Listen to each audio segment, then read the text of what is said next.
Muito boa noite. Hoje, sábado, um dia muito quente em Manaus. E nós vemos a situação em que está a cidade. O caos está instalado na cidade de Manaus. E o que nós percebemos? Que há toda uma jogada por trás de tudo que está acontecendo. Não vai refrescar nada, porque o governador, o Wilson Lima, ele tem compromisso com os empresários, com toda certeza. Esses empresários estão do lado dele, não para facilitar as coisas, não para poder olhar a melhor situação para o povo manauara. E seguramente ele está todo perdido, o governador está perdido. E do lado dele, claro que estão aqueles que tiram vantagens desta situação. A realidade brasileira não é diferente. A realidade brasileira que nós estamos assistindo estarrecidos, parece que não tem, que as instituições faliram. Quando nós vemos o Bolsonaro com o seu negacionismo, os generais ao lado dele mandam um avião ir para a Índia buscar uma vacina que não foi contratada, que não foi comprada. E temos um Ministério das Relações Exteriores, que são pessoas que não têm capacidade, que não têm competência, que não têm tino das coisas, da realidade, são negacionistas, que vivem aí falando besteira uma atrás da outra, tentando agradar o psicopata, o criminoso, o bandido Bolsonaro. E, enquanto isso, a justiça parece que vai assistindo tudo, o STF, com o general lá dentro. Até quando o povo vai suportar isto? O Luiz Nassif disse muito bem: ou derruba o Bolsonaro agora, ou ele vai dar um golpe. Porque Bolsonaro é psicopata. Os filhos dele são desequilibrados tanto quanto ele. E, no entanto, parece que ninguém faz nada. E eu estou vendo, aí você vê essa imagem ao fundo da CUT se mobilizando. É isso que tem que fazer, é isso que precisa fazer. No dia de ontem, 213 mortos na cidade de Manaus, sem oxigênio. E as pessoas estão aí pelejando para ver o que é que elas vão conseguir, como vão conseguir uma bala de oxigênio. Vários artistas têm contribuído, têm colaborado, mas a maior contribuição que um artista poderia dar ou pode dar não é tanto doando as coisas, mas ajudando a exigir respeito por parte desses genocidas que o povo elege através de uma propaganda da televisão enganadora ou enganosa, como a própria Rede Globo ajudou, e muito bem, e muitas vezes, fazer essa propaganda enganosa.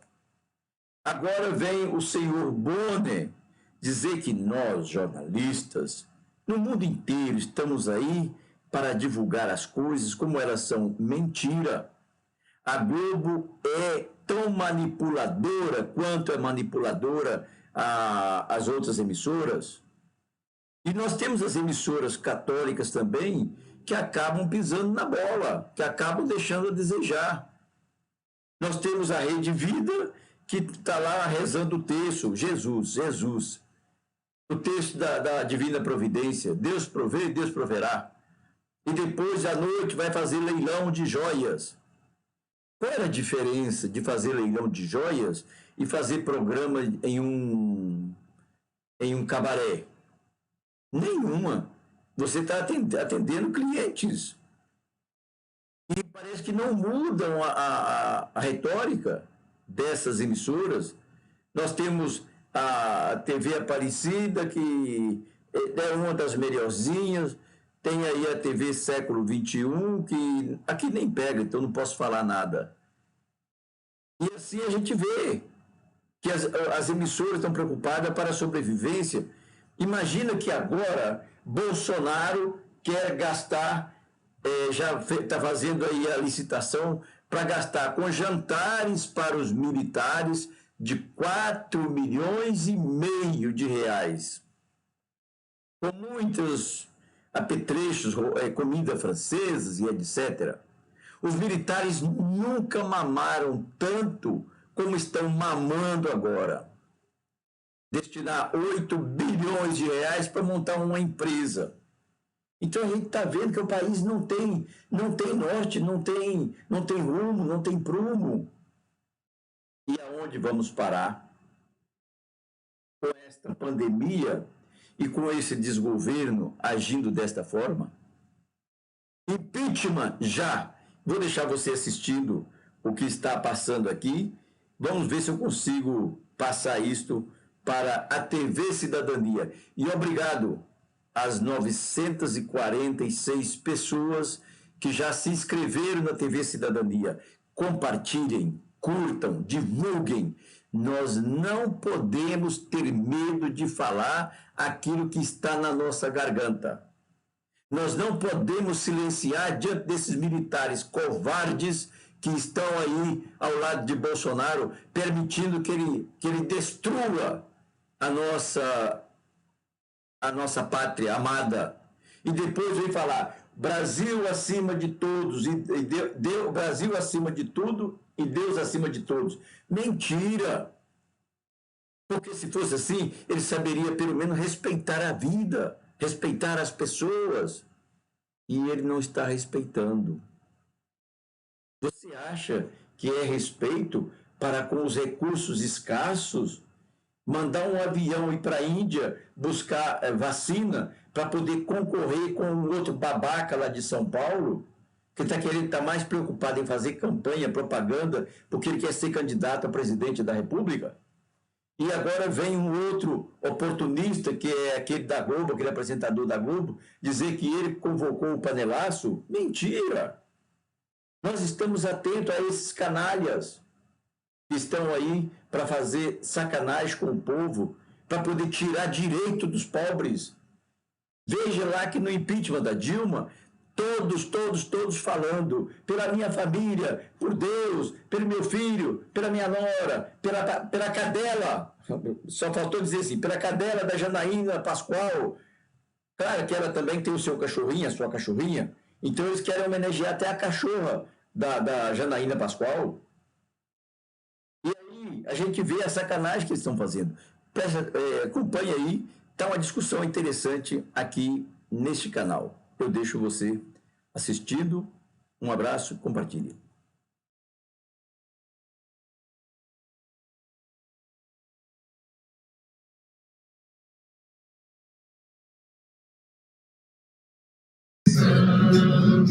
Dessa luta final, numa terra senhamos a internacional. Numa terra senhamos a internacional.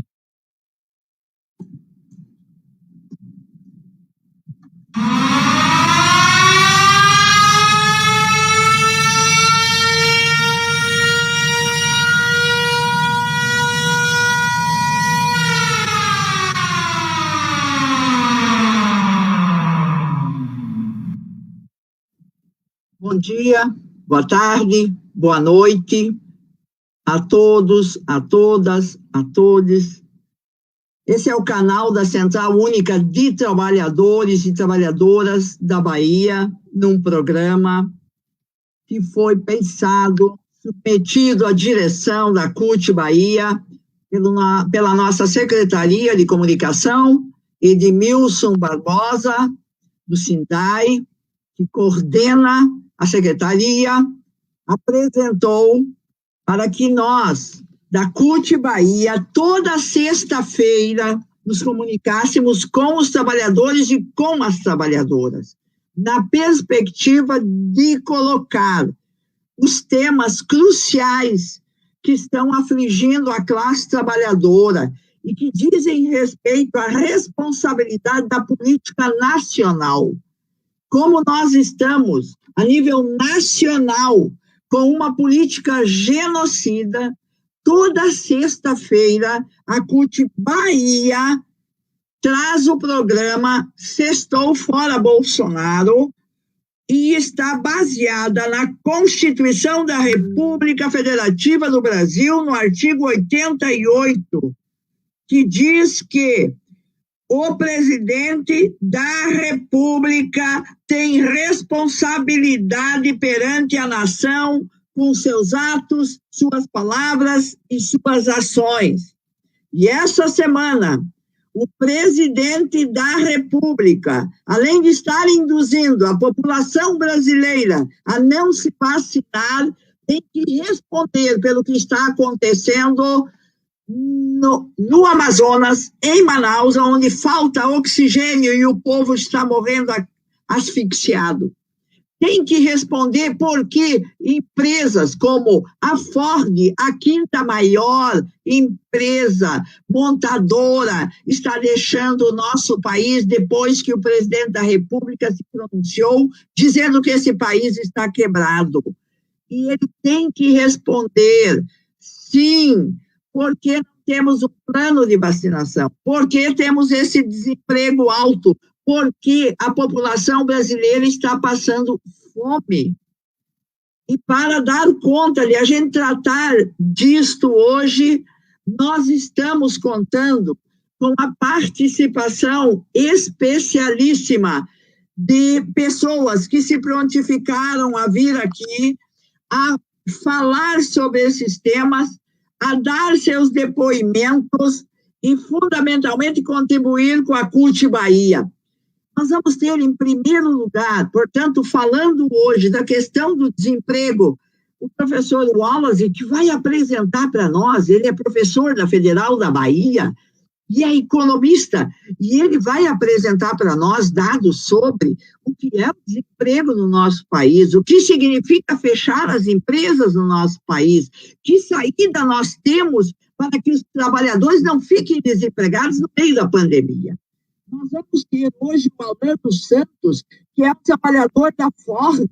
Nós vamos ter hoje o Josué Ferreira, que é também um sindicalista, trabalhador, que tem relação com o complexo da Ford em Camaçari. Nós vamos ter, talvez o Edson entre, nós vamos ter o nosso vice-presidente, o Leonardo Urpi, a nossa secretária da CUT Bahia, a Cristina, nós vamos ter também a Dejacira, do MST, porque o MST está com campanha solidária, distribuindo comida para uma população que soma mais de 10 milhões de pessoas que estão passando fome.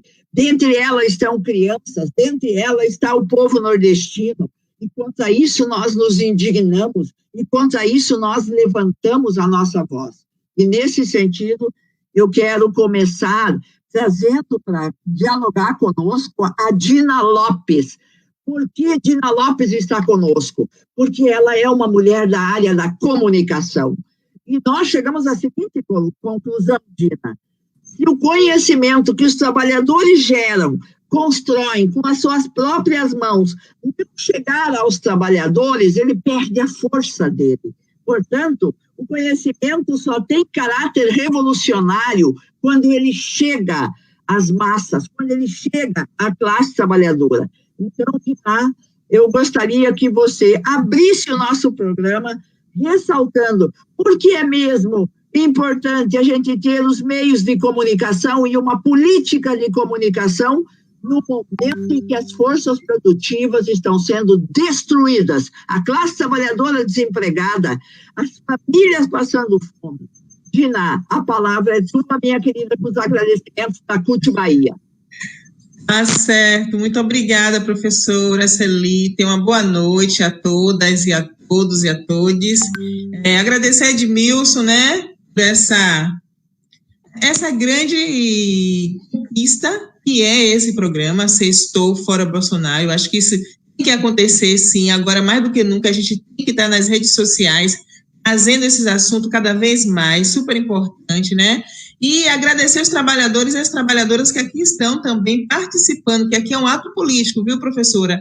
A senhora mesmo já trouxe tudo aquilo que é construído pelos trabalhadores e trabalhadoras nesse momento em que a gente está vivendo no nosso país. Isso tem que chegar até a grande mídia, porque a partir daí a gente começa a tomar fôlego realmente para uma revolução. A gente precisa entender que a comunicação ela é tão essencial para nossas vidas como tudo, né? Tomar banho, se alimentar. A comunicação ela é a chave. E os trabalhadores e as trabalhadoras precisam se fortalecer, se apropriar da comunicação. Todo o caminho, no período do presidente Luiz Inácio Lula da Silva e da presidência Dilma, foi dado para a gente se apropriar da comunicação. A comunicação, até trazendo para a gente não traz isso como prioridade. Por isso que a gente está vivendo esse momento, né? A nossa comunicação, ela tem que ser reta, direta, para que a gente entenda, né? A gente vê que a mídia convencional, ela manipula o tempo todo. Agora a gente tem uma TV aqui na Bahia, que é a TV Quirimurê, que a gente retransmite a programação da TVT, que traz uma comunicação clara e direta e real, entendeu? Às vezes a gente fica sabendo as coisas na realidade, porque a TVT se preocupa, que é a TV do trabalhador e da trabalhadora, né? Se preocupa em trazer essa comunicação.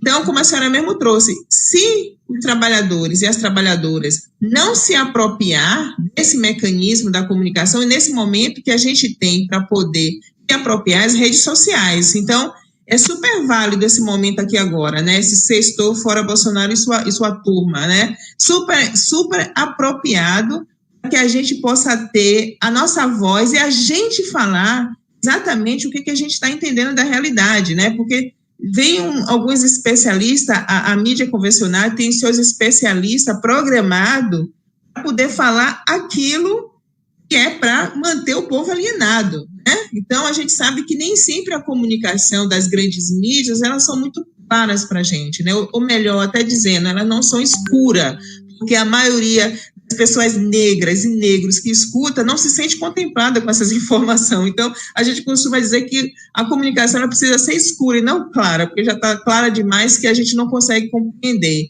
Então, é super importante a comunicação nesse sentido, e nesse momento agora que a gente está passando, né, toda a nossa solidariedade para o povo da Amazonas, né, nesse momento difícil, e que tudo isso foi programado por um desgoverno, né, que realmente não teve toda uma preocupação em se estruturar para não chegar esse momento que chegou na Amazonas.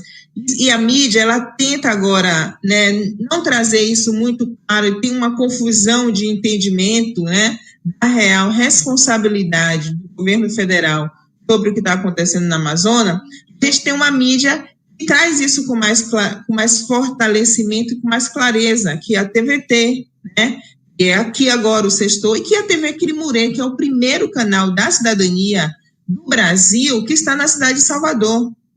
Foi uma conquista, realmente, da sociedade civil organizada, e foi uma preocupação do governo federal, na época do presidente Luiz Inácio Lula da Silva e da presidenta Dilma, em fortalecer a comunicação cidadã democrática. Então, a TV Quirimurê, ela nasce dessa comunicação, né? Dessa proposta de uma comunicação democrática. Então, a gente tem uma mídia, nós podemos fortalecer para que as informações, para que as notícias, elas cheguem para o trabalhador e para as trabalhadoras de forma real. Nós temos, agora a gente precisa se apropriar, a gente precisa se fortalecer para que essa mídia, ela cada vez mais, ela tenha força, tipo a TVT, né, a TV dos trabalhadores e da trabalhadora de São Paulo. A gente precisa fortalecer essa mídia que está aí, que existe, que está vivendo as duras penas. A gente faz uma comunicação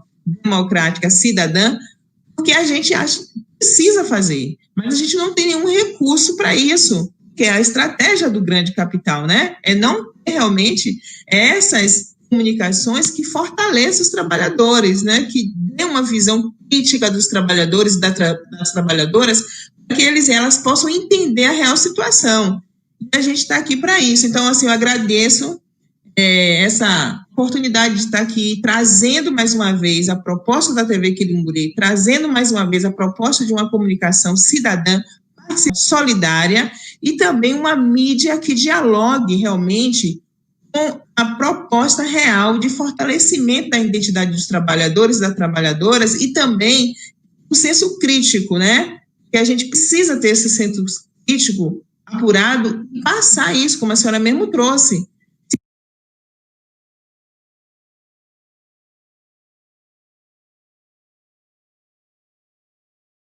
Se a gente não socializar, se a gente não trazer isso para a tela, praticamente a gente continua no mesmo estado, né? Então, essa é a proposta da TV Quirimurê, dessa comunicação cidadã, professor. E agradeço muito estar aqui nesse momento, nessa grande conversa. Vou sair, mas vou estar escutando também, participando.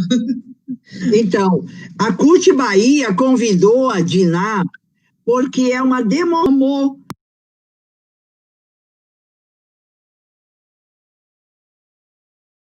Podem estar nas mãos dos trabalhadores e trabalhadoras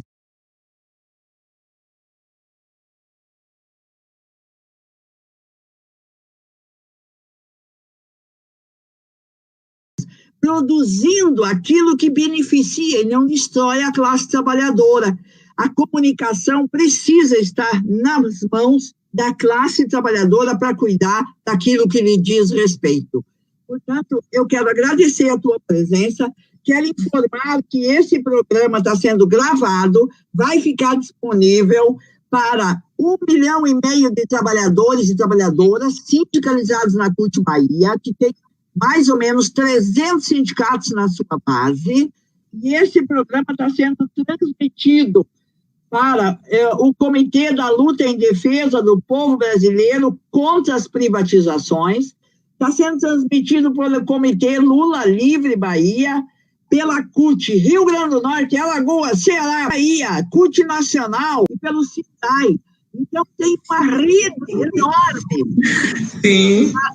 Colaborar, Diná. Eu vou chamar o querido Wallace.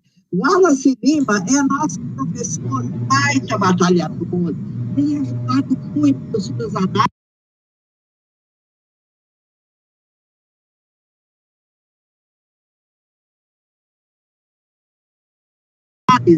Em vários meios de comunicação.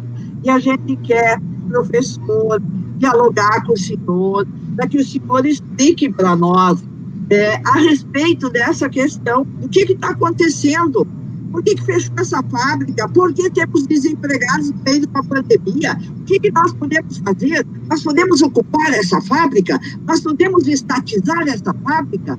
O povo está morrendo de fome. Vamos deixar o povo morrer de fome, professor Wallace? A palavra é sua, meu querido.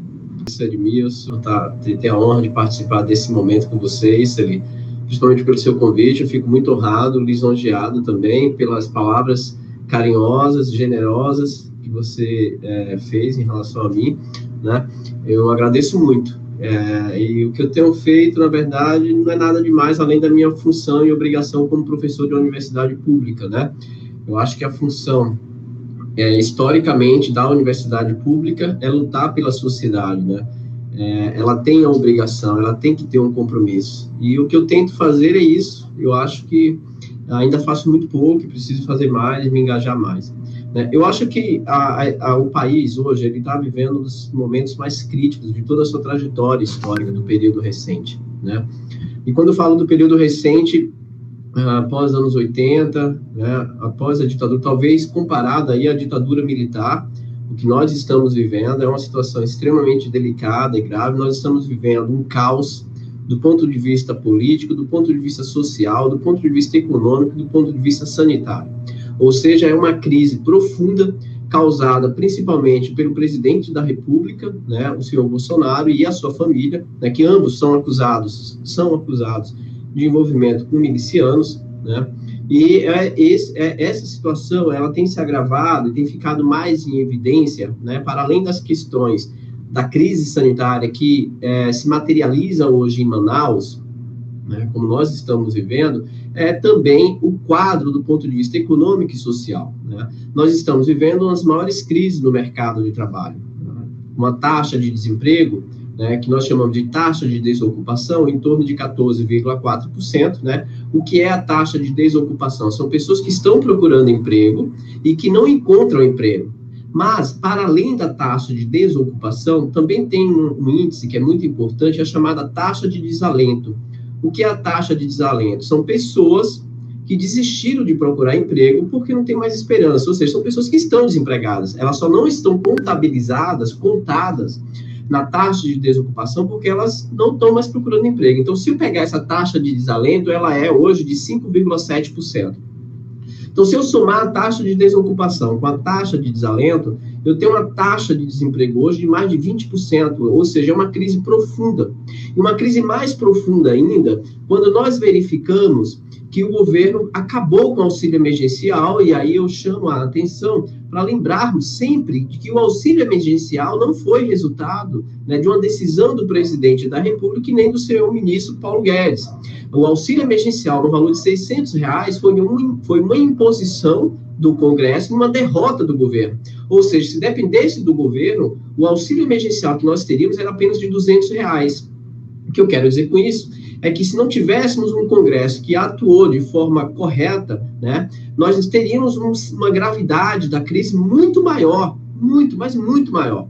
Né? E qual é a problemática? Porque o Paulo Guedes e o senhor Bolsonaro apostavam todas as fichas que teríamos uma recuperação vigorosa em 2021, este ano. Entretanto, todos os sinais apontam, né, que, na verdade, 2021 possivelmente será pior do que 2020. Enquanto o mundo está começando o seu processo de vacinação com o Plano Nacional de Vacinação, e veja, o processo de vacinação é fundamental para a recuperação da atividade econômica, porque aí as pessoas podem sair do seu isolamento social e podem procurar seus empregos, assim como também o nível de atividade econômica for retomando. Mas, para além de não termos um plano nacional de vacinação, o Brasil também não tem um plano de recuperação econômica. O governo acabou com o auxílio emergencial.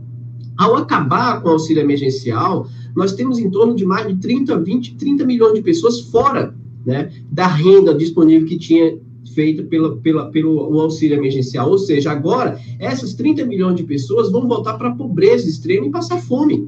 Como saiu uma reportagem recente afirmando e mostrando, né, de que hoje no Brasil, comer carne e cozinhar em um fogão são artigos de luxo. É essa situação que nós estamos vivendo. Milhões de pessoas que tinham saído da pobreza extrema, com o crescimento econômico nos governos do PT, com a política de elevação do salário mínimo, dando poder de compra à classe trabalhadora, desde 2015, depois da implementação do golpe, né, articulada pela grande imprensa, pelo PMDB, pelo PSDB, pelo DEM, pelo PSD, todas essas articulações da direita, da centro-direita e da extrema-direita, né, do senhor Moro, da Lava Jato, né? Então, toda essa articulação que foi feita para derrubar os governos do PT, né, para transformar o país nisso, através da reforma trabalhista, da reforma da Previdência, do teto de gastos, e hoje nós estamos numa situação, né, que, sem dúvida nenhuma, se tivéssemos em outros governos com o mínimo de civilidade,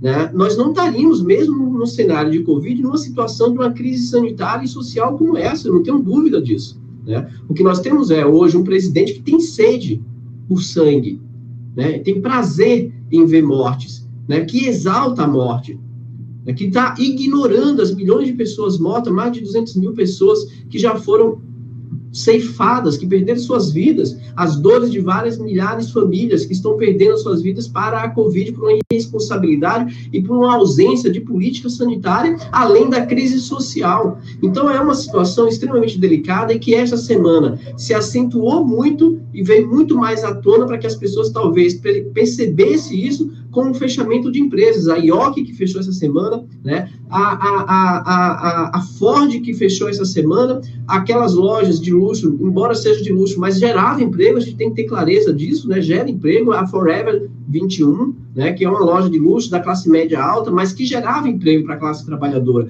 Ou seja, todos os fechamentos, a Sony também anunciou o fechamento de empresa, então nós temos um conjunto de empresas que estão fechando, e a gente tem que deixar muito claro isso, Celi, eu acho que isso é importante, porque a grande imprensa tem tratado o problema de fechamento de empresas no Brasil como se fosse apenas uma questão de reformas, que as empresas estão saindo do Brasil porque o Brasil não quer fazer reforma. É mentira isso. As empresas estão fechando porque o Brasil está com o mercado interno em crise, porque o Brasil não tem perspectiva nenhuma de recuperação. Essa é a verdade. É esse que é o principal motivo das empresas estarem saindo do país. Não há perspectiva nenhuma. Ninguém pode nos garantir que vai haver qualquer tipo de retomada de crescimento econômico. Se o Congresso hoje não retomar, né, o seu papel de protagonista para combater um genocida que está na presidência da República, milhões de pessoas vão morrer pela crise sanitária e milhões de pessoas vão morrer pela crise econômica, social. Esse que é o fato. Né? Então, eu acho que são problemáticas que, lamentavelmente, por causa da Covid, nós não podemos fazer o que seria mais importante agora, era ir para as ruas, né? Porque isso é colocar a vida das outras pessoas em risco, embora os movimentos sociais estão se arriscando, colocando a sua vida em risco, mesmo assim para ir às ruas, mas isso limita muito a capacidade de grandes manifestações, que era o que nós precisaríamos agora. Grandes manifestações para pressionar o Congresso pela derrubada do Bolsonaro, porque é um genocida. Existem vários elementos, mas muitos elementos para que ele saia do poder. Wallace, nós estamos aqui no chat com muitas pessoas de vários lugares do país. A banda evangelista, o Geraldo Fontanes, nós estamos com a Cristina, que vai entrar, o Antônio Capila, que é do Movimento Negro, a Jimenez, que também vai entrar, a Edileuza Alves da Silva, que é uma grande batalhadora do movimento de defesa dos serviços públicos, enfim, muitas pessoas. A Márcia Novaes, que também dá apoio sempre, o Antônio Eduardo, enfim, muitas pessoas. E tem uma coisa, a Luciene Fernandes também, que é da nossa universidade, nossa colega, o Mar Benedito, o Josué Araújo Costa, que a gente também quer ver se entra, enfim. Agora, tem uma coisa que eles estão perguntando ali, nós podemos ter autonomia, por exemplo, de ocupar essa fábrica, de estatizar essa fábrica, e eles estão perguntando, porque eles sabem que isso tem um conhecimento muito grande que acontece em alguns outros países, para enfrentar essa crise, que é uma crise do modo de produção capitalista. Por essa opinião, o senhor acha que o governador tem que endurecer e dizer: vocês receberam terreno, vocês receberam incentivos, vocês usaram nossa mão de obra, agora não pode, que nem um bagaço de cana, jogar fora e ir fora? Uma decisão como esta, Celi, a gente tem que considerar, são várias variáveis que não são simples, né? O Luiz Nassif colocou isso lá no blog dele, né, como a possibilidade de nacionalizar e estatizar essa empresa, né? Talvez uma parceria público-privada, né?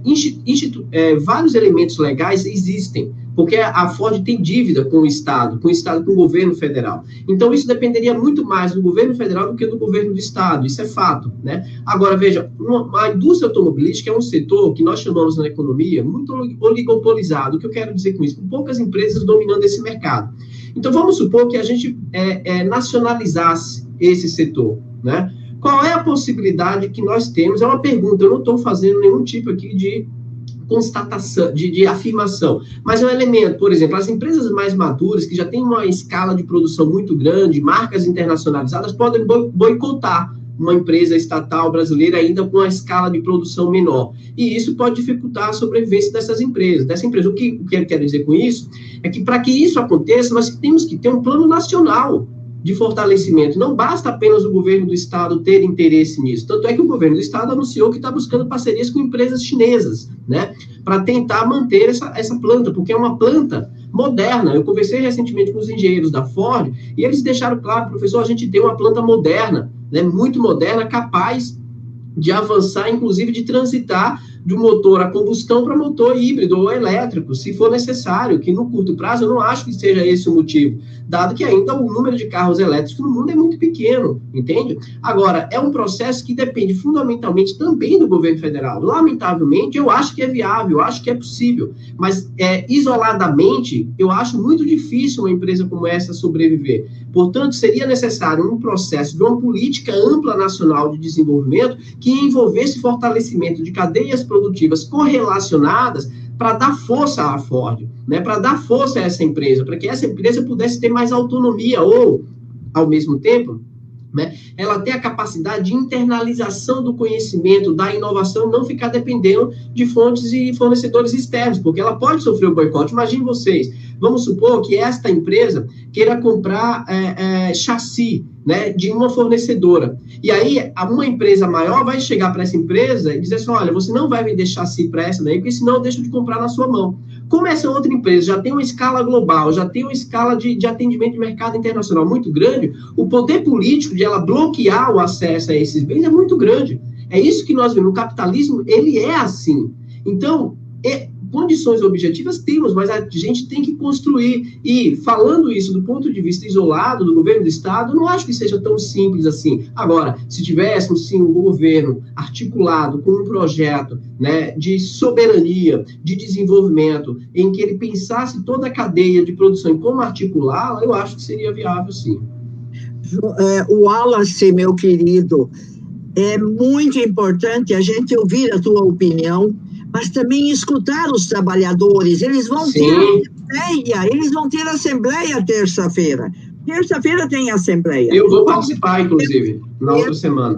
Isso, solidários, nós temos que estar lá. E eu vou chamar agora, tu pode ficar mais um pouquinho com a gente? Claro que sim. Com a gente aqui, porque eu vou chamar o Alan, e depois, se for possível, o Josué, que são trabalhadores da Ford, para depois, então, chamar a nossa querida Dejacira, do MST, e daí a nossa Cristina, que é a nossa secretária-geral.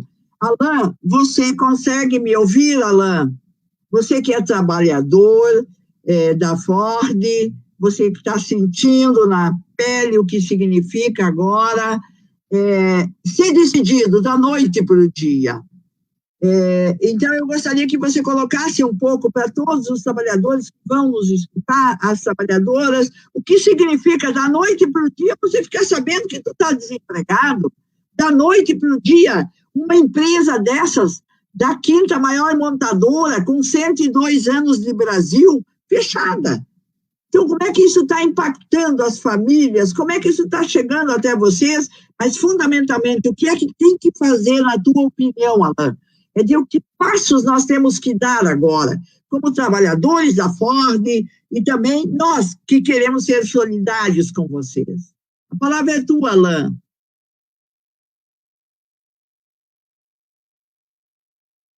Com a paciência que a classe trabalhadora tem que ter para ver se a internet funciona, se o microfone funciona, se a câmera funciona. Está aqui, meu querido Alan. Alan, muito obrigado. A palavra é tua, Alan. Fique à vontade. Estamos falando... Eu ouvi tudo, tá? Eu ouvi tudo. Ótimo. Só peço desculpa devido ao barulho. Isso aqui, né? Aí a gente tem que tentar se acomodar da melhor forma aqui no quarto, tem crianças e tal. Hoje em dia é um pouco corrido, mas a gente consegue ainda ter êxito nas nossas atividades como militantes. Pois bem, respondendo primeiramente, né, boa noite a todos aí. Agradeço mesmo a oportunidade, ao espaço, né, que nós, trabalhadores da Ford, estamos tendo nesse momento, em vários fóruns, né, principalmente para mostrar a nossa tristeza, né, porque realmente, como foi dito aí por ti, da noite para o dia, né, muitos estavam preparados para retornar suas atividades na terça-feira, porque na segunda-feira foi o feriado aqui no nosso município, E de uma hora para outra nos dão esse comunicado aí, já no final da segunda-feira. Na terça-feira já entramos em assembleia, e aí começou, tem gente ainda que tenta se beliscar para tentar se realmente é verdade, se isso mesmo é verdade, se não contávamos isso, ninguém de certa forma conta, né?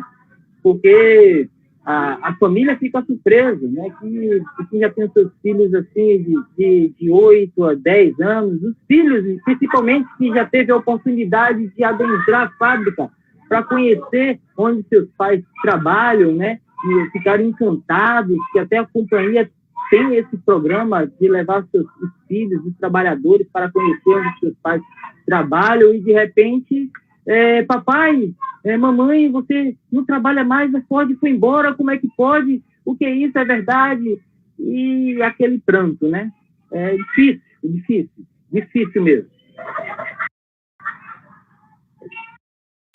Não, meu querido, nós tivemos oportunidade de, já desde a terça-feira, acompanhá-los, o ato lá na Assembleia, e nós queremos dizer que a CUT Bahia, ela está solidária a vocês. A CUT Bahia está mobilizando todos os sindicatos da base da CUT na Bahia. A CUT Bahia vai fazer uma reunião amanhã, foram convocados os sindicatos para que a gente possa, então, dar apoio incondicional às decisões de vocês. Se vocês decidirem ato, piquete, ocupação, o que vocês, como trabalhadores e trabalhadoras da Ford, que são 5 mil, né? 5 mil trabalhadores. O cálculo é que, em relação às firmas terceirizadas, esse número vai para 12 mil trabalhadores. Mas tem um cálculo, e depois o professor Palmas pode ajudar a gente. Tem um cálculo que diz que quando você desemprega, fecha uma fábrica e desemprega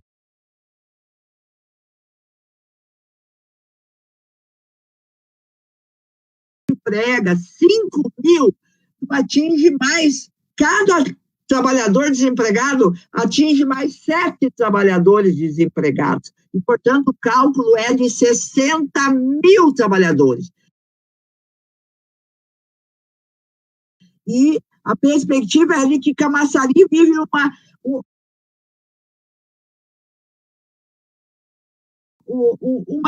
uma cidade fantasma,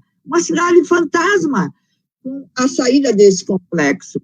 Então, meu querido, o que vocês estão assim, pensando em encaminhar para enfrentar, para vocês não perderem o emprego? Sim, a gente tem, até realmente, não fazendo uma correção, mas o cálculo final de 12 mil é justamente esse. São 5 mil trabalhadores Ford, realmente dito, Ford, mas dentro do complexo ainda tem outras empresas chamadas sistemistas, parceiras, né, que aí a gente consegue chegar em um número de 3 a 4 mil trabalhadores que salarialmente recebem os mesmos benefícios dos trabalhadores da Ford. E aí as autopeças que vêm para aumentar esse cálculo a chegar a esses 11, 12 mil trabalhadores, né. Como pauta para encaminhamento, realmente a gente estava até no aguardo no qual a diretoria nossa do sindicato fosse colocada pelo menos uma parte na Assembleia, mas infelizmente não foi possível ser colocado por algum motivo ou outro, né? Mas pelo menos para que os trabalhadores ali presentes sabessem o que realmente seria encaminhado na mesa de negociação, uma vez que tudo indica que não há meios de se voltar atrás. A companhia, de fato, já se retirou, os investimentos que provavelmente viriam para cá já foram transferidos para a Argentina e Uruguai, como realmente já foi dito em vários meios de comunicação. Então, a gente, como pauta, a gente busca um meio de minimizar o impacto econômico aqui da nossa cidade e da região metropolitana como um todo. Esse, na real, a gente quer. Como pauta, um valor significativo, usando também como parâmetro, como como início de negociação a das outras companhias. Por exemplo, já houve uma negociação em Taubaté. A gente, claro, inclusive forte, né? Inclusive forte. A negociação de lá já foi muito bem mais adiantada, muito bem avançada, e a pauta foi tirada direto do chão de fábrica, né? E aqui a gente não teve como tempo hábil, creio, para poder fazer essa conversa, esse diálogo. Eu creio que esse tempo hábil foi dessa terça-feira da Assembleia, da porta da fábrica, até essa próxima terça-feira que vem. Então, nós estamos no aguardo para que o sindicato nos convoque, até que, se for necessário, aí, para o sindicato, ou até o nosso clube dos metalúrgicos, que tem um espaço bem maior, para a gente discutir essa pauta, para que os trabalhadores se sintam, de fato, representados.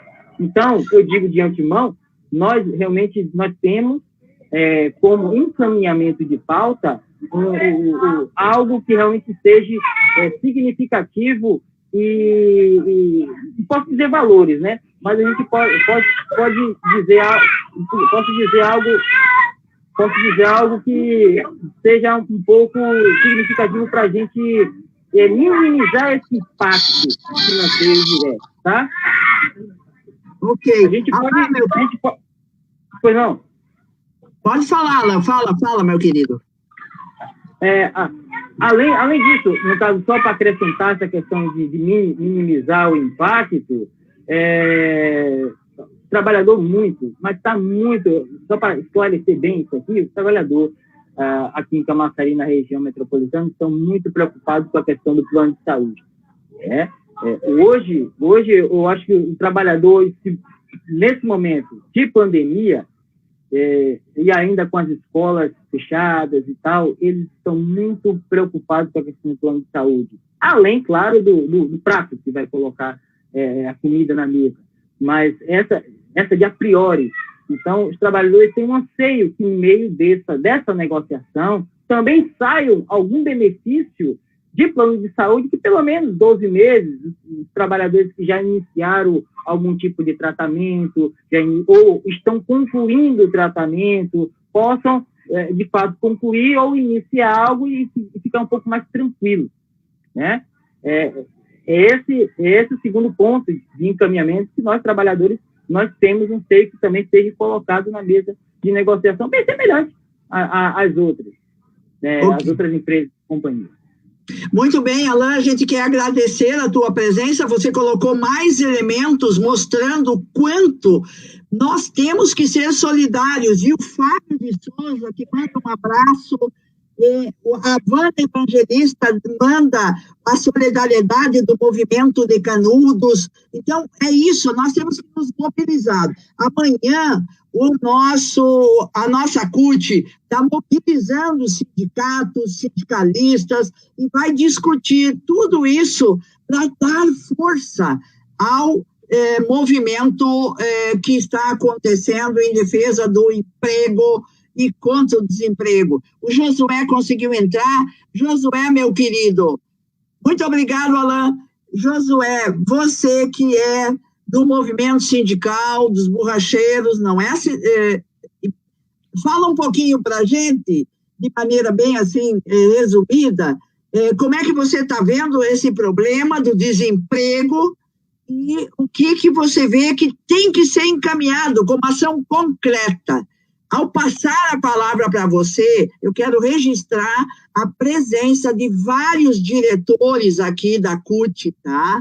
A Márcia Novaes, nós estamos com o Lorival, nós estamos com, enfim, a Cristina e assim por diante, que são diretores e que estão aqui acompanhando isso, porque esse problema é grave, esse problema exige a mobilização de todo mundo, e a gente passa a palavra para você, então, nos colocar a gravidade desse assunto. Companheira Celi, boa noite, estou lhe ouvindo bem. Uma boa noite para todos aí que estão nos acompanhando, participando, os companheiros aí do movimento sindical. Mas assim, companheira, primeiramente fora Bolsonaro também, né? Nós estamos acompanhando toda essa situação com a grande preocupação, né? Camaçari é uma cidade de 300 mil habitantes, e como o companheiro Alan falou, que é um trabalhador, é um companheiro da Ford, companheiro que faz parte da oposição metalúrgica aí. E Camaçari é uma cidade de 300 mil habitantes, que será impactada grandemente com a saída da empresa do município, não só Camaçari, mas toda a região metropolitana, uma vez que nós temos inúmeros trabalhadores, né, que é das cidades da região e que se desloca de Dias d'Ávila, de Simões Filho, de Lauro, da própria capital Salvador e de outras cidades, se desloca para trabalhar na Ford de Camaçari. Então nós temos, além do número de trabalhadores direto da própria Ford, tem os trabalhadores que são de empresas terceirizadas, prestadoras de serviço, são empresas chamadas parceiras, que trabalham na fábrica, no conglomerado, que é chamado Complexo Industrial Ford, capacidade para absorver essas pessoas desempregadas, uma vez que o número de desempregados do país, ele, cada vez que passa, cresce mais. Nós temos acompanhado mês a mês o levantamento aí do DIEESE, falando sobre essa questão do desemprego, né, do próprio IBGE, que é um órgão do próprio governo, que aponta o índice de desempregados no país cada vez aumentando mais. E aí Camaçari vai dar um baque, porque o comércio do bairro ele vai sofrer, né, o pequeno comerciante, a padaria do bairro, o mercadinho, o barzinho da esquina, o vendedor de lanche, a loja de confecção, a loja de calçado, o posto de combustível, porque é um fluxo em torno de 10 mil pessoas que moram na cidade, que será impactado com a demissão da Ford, com o fechamento da fábrica. Então a gente vê muito preocupante. Para você ter ideia, Camaçari é uma cidade de 300 mil habitantes, na sede, que nós chamamos, tem a região de sede de Orla, tem apenas uma UPA. Então hoje, em torno de 10 mil pessoas têm plano de saúde que, quando precisa de serviço de saúde, vai no particular, vai numa clínica médica, vai no hospital particular. Então a cidade hoje não tem nenhuma estrutura de saúde pública para atender a demanda desses trabalhadores. Então, vamos ter uma ideia de 10 mil trabalhadores, estamos falando de 10 mil trabalhadores, mas e suas famílias? Vamos botar que a gente tem em torno de 3 pessoas por família, dobra para 30 mil pessoas procurando o serviço de saúde pública na cidade, né? Então, nós temos hoje, a cidade não tem estrutura para isso. O boom que deu na cidade com a vida da Ford há 20 e poucos anos atrás foi e agora vai ser um boom negativo, né, com a saída da fábrica dentro do município, sem falar de outras empresas, né? Nós somos do ramo de borracha, nós temos 2 indústrias de pneu instaladas no município, nós já levantamos a informação, uma delas fornece para a Ford, mas para a Ford da Argentina, e uma outra tem um contrato de fornecimento de pneus, quando a principal fornecedora de pneu falta, essa entra como segunda colocação. Então, mesmo que seja um número pouco, mas de uma certa forma é um contrato a menos que essa empresa vai deixar de atender. Então, nós temos uma grande preocupação, né, com o que vai acontecer na cidade, sem falar da arrecadação, o município perde, o estado perde, o próprio governo federal perde, que não teve a capacidade, o governo federal, de dialogar, de manter essa empresa instalada no país. Nós estamos falando da Ford Camaçari, mas temos uma outra empresa, que é a Jeep Troller, que fica no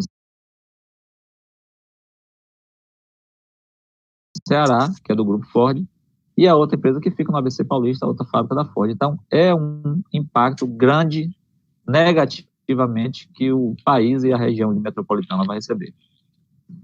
Josué, meu querido, a CUT Bahia, ela tomou uma decisão, e essa decisão é muito importante que vocês saibam. Amanhã, às 10 horas, vai fazer uma reunião com os sindicalistas, já convocou. Nós estamos aqui nessa live com vários diretores, o Lorival, a Gilene, a Márcia, a Lucivaldina, a Cristina, a Luciene. Nós estamos aqui também, que eu quero registrar a presença de petroleiros, como o Jailton, que leva o programa Debate Petroleiro toda terça-feira, dia 19, vai ter esse programa, às 21 horas. Estamos convidando todo mundo. Nós temos que mobilizar todo mundo. Por quê? E aí eu quero ver tua opinião, para depois passar a palavra para a Jacira, a Dejacira, que é do MST. Eu quero saber a tua opinião sobre uma frase que uma dirigente nacional da CUT, ela falou num palanque, Ela disse assim, ó, é necessário toda a solidariedade aos trabalhadores da Ford.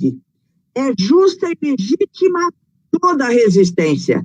Terão nosso apoio incondicional, caso decidam fazer atos, fazer piquete, ocupar a fábrica, buscando uma saída para defender os empregos. A CUT Nacional, ela já tinha uma palavra de ordem, e a palavra de ordem era: fábrica fechada é fábrica ocupada.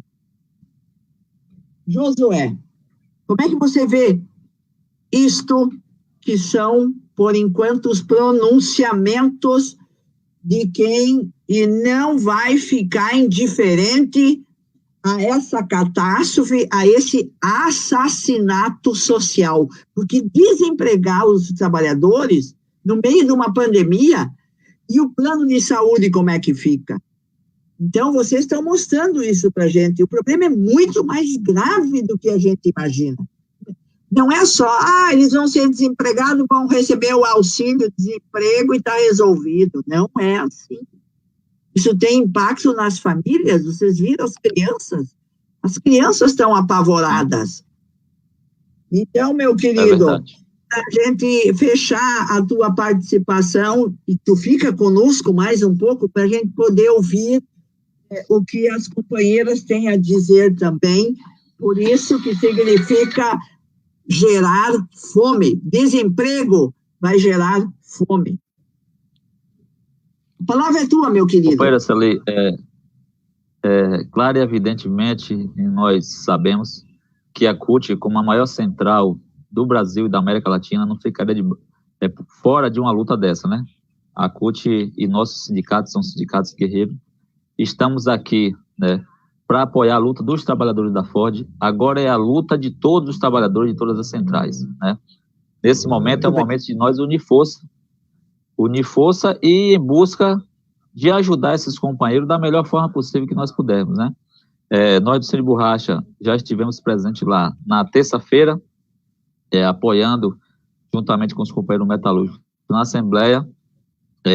Ontem estive conversando com o companheiro Alan, que é funcionário da Ford, e na terça-feira acho que vai ter uma assembleia programada em Camaçari, nós vamos estar participando, uma vez que os companheiros metalúrgicos são co-irmãos, são parceiros, sempre estivemos apoiando, e eu tenho certeza que a CUT não vai medir esforço para, de alguma forma, tentar ajudar e conduzir os companheiros metalúrgicos da melhor maneira possível, porque, como você falou, em plena pandemia, o número de desempregados aumentando no país, o número de dificuldade das pessoas aumentando.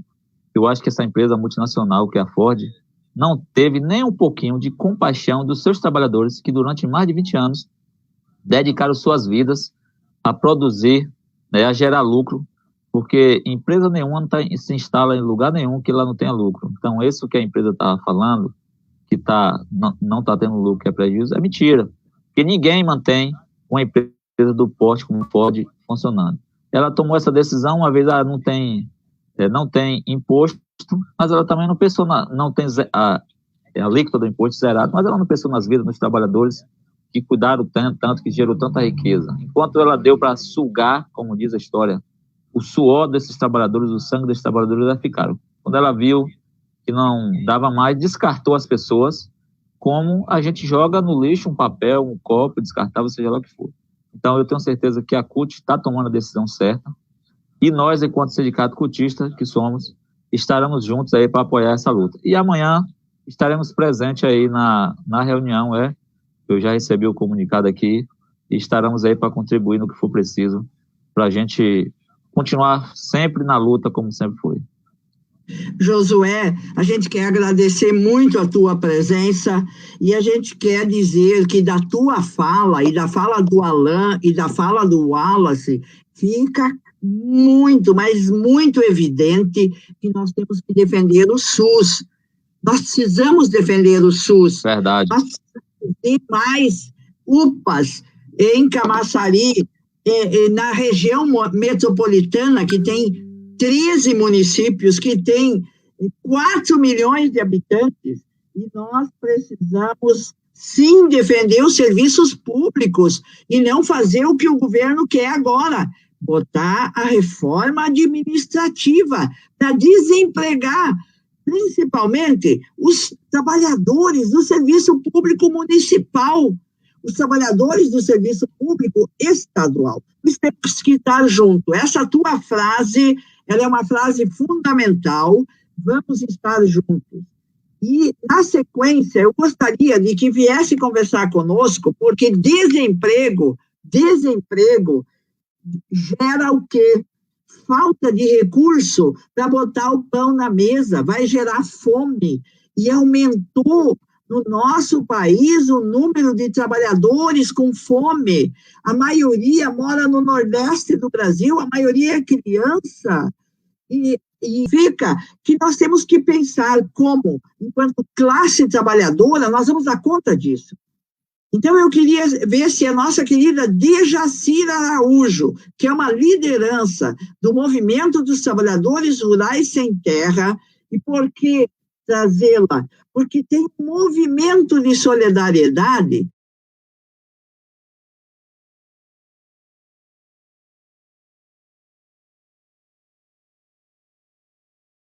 que, a nível nacional, está combatendo pelo fora Bolsonaro, está combatendo essa violência, está exigindo testagens, vacina para todos, está exigindo que dá, para depois de noite dobrar o joelho e dizer que devolveu com a esquerda. Não, é outra solidariedade. A solidariedade é classe.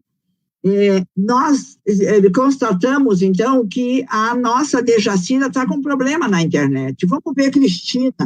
A Cristina é a nossa secretária-geral da CUT.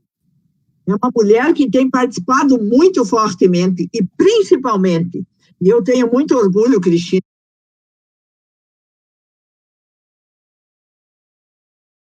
de estar ombro a ombro com você, lutando para anular todos os processos contra Lula. Todos os processos. Cristina, você que é secretária-geral da segunda maior seção da CUT brasileira, a tua palavra aos trabalhadores nesse momento terrível, onde nós estamos com 60 mil desempregados, onde nós estamos com mortes por falta de oxigênio, onde nós estamos vendo a tragédia que está se abatendo sobre nosso país. A palavra é tua, Cristina. Boa noite, professora Celi, boa noite, Edmilson, boa noite a todos os que estão participando conosco nesta noite do Sextou Fora Bolsonaro. A CUT tem travado lutas constantes e criado esse programa, que é um programa de pauta semanal dos acontecimentos que atinge e aflige a classe trabalhadora e a sociedade brasileira, e em particular a Bahia, e trazendo essa semana esse acontecimento, que já era esperado. Porque o capital, professora Celi, a senhora conhece bem, sabe, que quando não dá o lucro desejado, ele se mobiliza, ele sai de um lugar para outro, ele sai de um país para outro, e é assim que a Ford está fazendo. Então, esse modelo, ele não serve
Muito boa noite.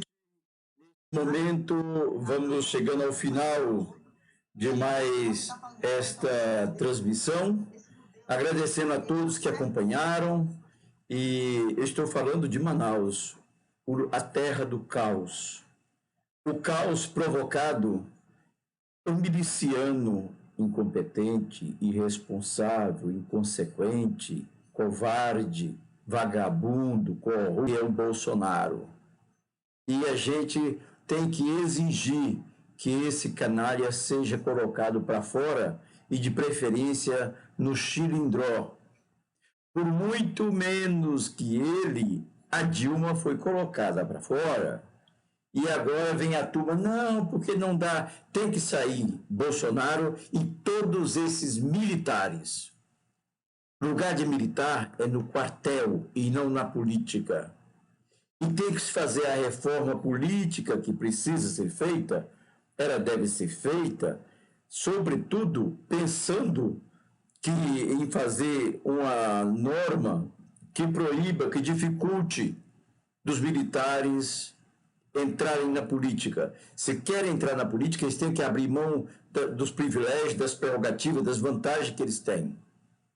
E tem que ter um período também de quarentena, que eles não podem fazer como o Sérgio Moro fez, que o Sérgio Moro, como bandido que é, juiz ladrão, ele foi lá e fez toda aquela jogatina, beneficiar a esse incompetente, a esse irresponsável, a esse inconsequente. Mas a gente fica feliz de ver que, apesar do Brasil não estar ocupando o lugar que lhe é devido na América do Sul, o Brasil está tendo solidariedade de pessoas que este maluco pisoteou, que é o... não é o nome... Maduro. Enquanto lá nós temos um presidente Maduro, aqui nós temos um presidente podre, e bota podre nisto, que a gente está percebendo. Então, é hora da gente se rebelar contra isto. Eu acho ontem, muito bateu panela. E eu recebi muitas comunicações das pessoas, dos vizinhos aqui que bateram panela, que foram para a rua, que ajudaram a bater panela. Isso é de suma importância. Daqui para frente tem que ser assim. O general Pazuello, para não dizer Pazueiro, veio aqui, passou 3 dias para tentar impor aos órgãos da saúde a cloroquina e ivermectina. E agora o Ministério Público está apurando. E na mesma ocasião em que o Brasil está passando por esta fatídica e caótica situação, o que a gente percebe? A gente percebe que o governo vai gastar 4,5 milhões de reais com coquetéis para os militares. O governo federal lançou um edital de licitação em que prevê gastar mais de 4,5 milhões em coquetéis, almoços e jantares promovidos por militares. O edital inclui jantar à francesa, que tem preço de referência de R$ 190. Dá para você? Por pessoa? Em ocasiões como esta, haverá opções como timbale, de roubá-lo. Primeiro, a roubada da rachadinha, 89 mil nas contas, ou na conta de Marielle. Ou Marielle nada, Marielle foi assassinada, nas contas de Michele. E depois nas contas de Flávio Bolsonaro, que é senador que está fazendo... Eles não diziam que ia acabar com o povo carioca? Tem que levar porrada para aprender. Carluxo, terceiro mais votado do Rio de Janeiro. Então o povo está cego diante dessa realidade. É hora de acordar. Em ocasiões como esta, gastar timbale de roubá-lo com risoto de cítrico, de camarões, postas de bacalhau assadas ou tornedor ao molho de vinho do Porto, com purê de amental. Veja só, a licitação também exige licores como o italiano, frangélio e o sul-africano